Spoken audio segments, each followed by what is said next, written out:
Agora vamos trocar de assunto, viu, aqui no estúdio, vamos falar de economia. Um estudo, indicador de inflação por faixa de renda, que foi divulgado na segunda pelo Instituto de Pesquisa Econômica Aplicada, o IPEA, mostrou que as famílias com renda mensal alta, que passam ali, olha, dos R$21 mil, sentiram menos o peso da inflação em março, se comparadas com os lares de renda muito baixa, uma renda ali que chega a ser menos de R$2.100.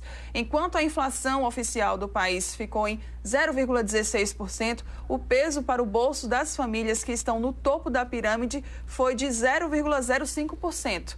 E as famílias que estão ali na base dessa pirâmide sentiram um pouquinho mais, viu? 0,22%.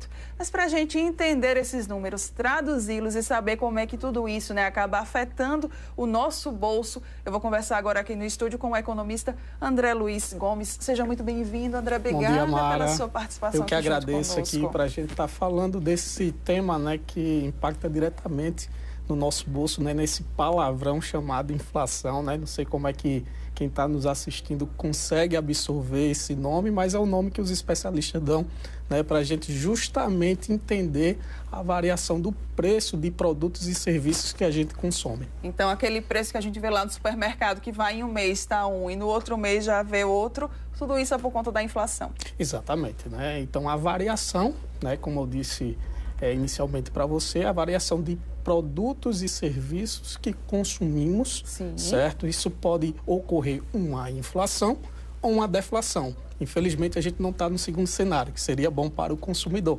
né? A gente está em processo inflacionário, pressão de preço nesses produtos e serviços, sobretudo, Mara, naqueles produtos e serviços essenciais para o bem-estar do cidadão, que é alimentação, saúde, educação, habitação, enfim. Isso daí é que o IBGE, que mede esse índice de inflação e divulga aí amplamente a nível nacional, procura nessas cestas de bens e serviços que eu te falei, né, ver a variação de um período ao outro para dizer o quanto é que o brasileiro está sofrendo.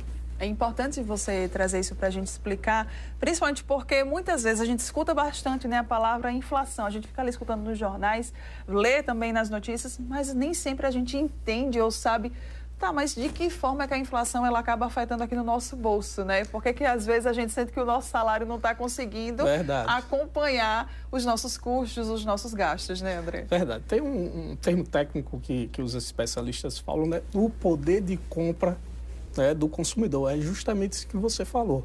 Aquilo que eu recebo é o meu poder de compra, de aquisição de um produto, de um bem. Isso vai depender do preço dele que está sendo ofertado. E a gente tem duas curiosidades aí para explicar para o consumidor, né, que a gente teve uma desaceleração do crescimento, que a gente estava num período inflacionário muito grande, que você pega início de ano, sim, as principais contas, IPTU, IPVA, escola de meninos, matrícula. Então, exatamente. Então, nessa cesta de bens que eu te falei, que são produtos essenciais, né, para a manutenção e o bem-estar do cidadão, aumentou no início de ano, que é natural, pelo período. E agora é como se um carro tivesse em alta velocidade numa via e aquela via você pudesse só rodar em 80 quilômetros. Então, você tem que desacelerar a sua intensidade para ver se chega num patamar de equilíbrio. Foi o que aconteceu no mês de março, né? Frente a fevereiro, houve uma redução desse crescimento. Crescimento, em fevereiro, a gente teve uma inflação de 0,83. Já em março, o preço não subiu tanto, subiu 0,16. A gente não está no melhor cenário, que é queda de preço. Não está havendo queda de preço. Está havendo aí uma inclinação da curva de crescimento dos preços.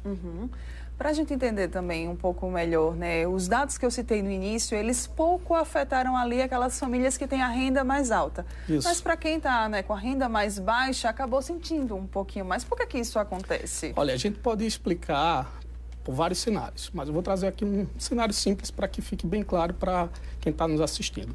A gente, na economia, diz que existem produtos substitutos. Né? São os produtos que a gente substitui, que tem a mesma funcionalidade, mas a gente precisa substituí-lo porque o principal está caro. né? Uma manteiga você passa por uma margarina. Então, classe média alta tende a sofrer menos esse aumento de preço, porque independente do aumento de preço, ela vai estar consumindo aquele determinado produto.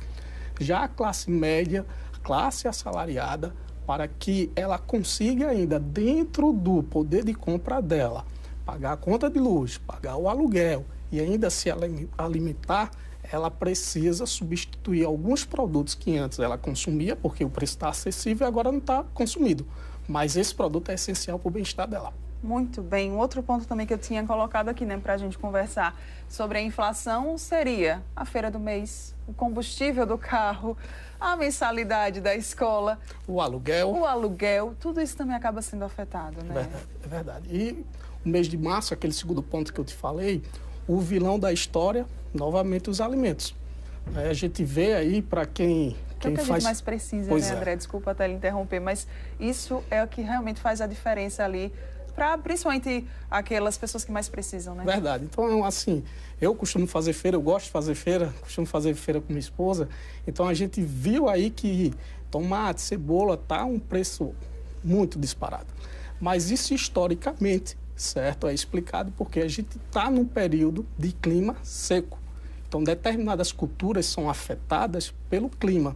Então, a tendência agora, Mara, é que esses produtos que são essenciais, por essa cultura precisar de um clima chuvoso, né, ele tende a cair a partir de agora.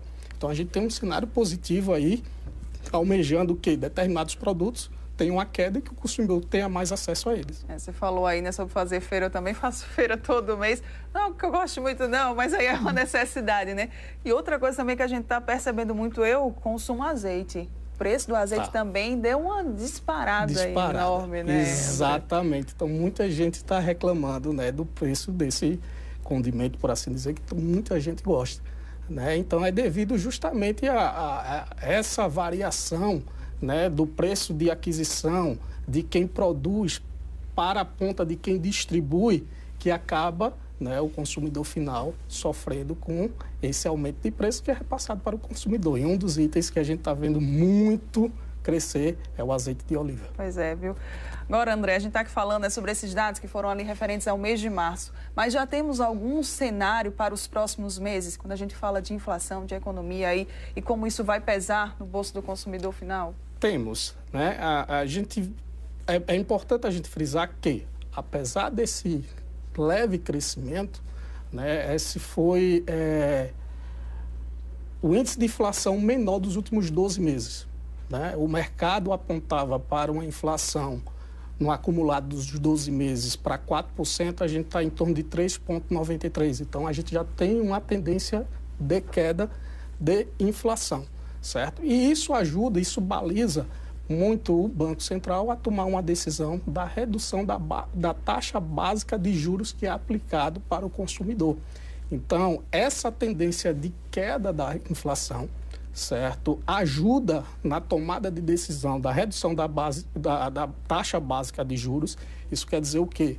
Acesso a crédito. Então, as empresas vão poder comprar mais matéria-prima, mais maquinário, produzir mais, e a lei da oferta e da demanda. Se você tem muito produto a oferecer, você oferece ele num preço mais acessível ao consumidor, consequentemente se impacta no consumo das famílias. A gente já fica ansioso, viu, por esse dia. A gente já quer muito que chegue. André, obrigada pela sua participação aqui junto conosco no Gazeta News, edição da manhã. Muito obrigada mesmo. Eu que agradeço, Mara, espero ter sido esclarecedor. Com certeza. Bom dia. Obrigada pela sua participação. Olha, agora nós